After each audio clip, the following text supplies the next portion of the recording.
అనకాపల్లి జిల్లా చోడవరం నియోజకవర్గంలోని రోలుగుంట మండలానికి చెందిన కొసర్లపూడి గ్రామవాసులు గొండంపల్లి శ్రీను వెంకటలక్ష్మి దంపతుల కుమారుడు హరీష్ పుట్టుకతోనే విచిత్రమైన వ్యాధితో బాధపడుతున్నాడు.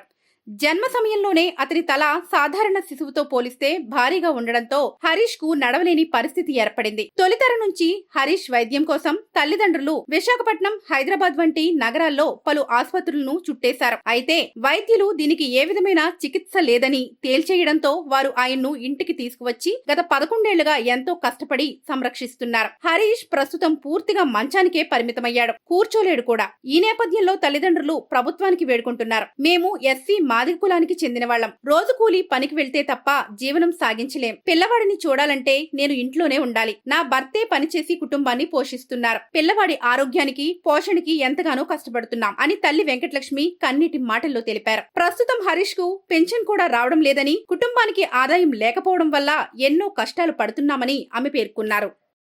మా పిల్లోడు 11 సంవత్సరాల నుంచి ఇలాగా పడుకొనే ఉంటున్నాడండి. మరి ఎక్కడ తీసుకెళ్ళా ఏం చేసినా పిల్లోడికి బాగవదు, ఏం చేయరు అలాగని చెప్పారండి. కాబట్టి 11 సంవత్సరాల నుంచి ఈ పిల్లోడు సేవ చేసుకుంటూ ఏ పనికి వెళ్ళకుండా దేనికి వెళ్ళకుండా అలా సేవ చేస్తూ ఉంటున్నానండి. మరి పిల్లోడు మంచం మీద తప్ప కూర్చోబెట్టినా లేవలేని పరిస్థితి అండి. కూర్చొని లెగసీ పొజిషన్ లో కూడా లేడండి. కాబట్టి చంద్రబాబు నాయుడు గారు, నారా లోకేష్ గారు, పవన్ కళ్యాణ్ గారు మా ఈ పేద కుటుంబాన్ని ఆదుకుంటారని, మేము బాగా నిరుపేదలం అండి. మరి మాకు ఎటు సాయం చేసే వాళ్ళు ఎవరో లేరండి. కాకపోతే పిల్లల్ని చూసి మీరు మాకు సాయం చేస్తారని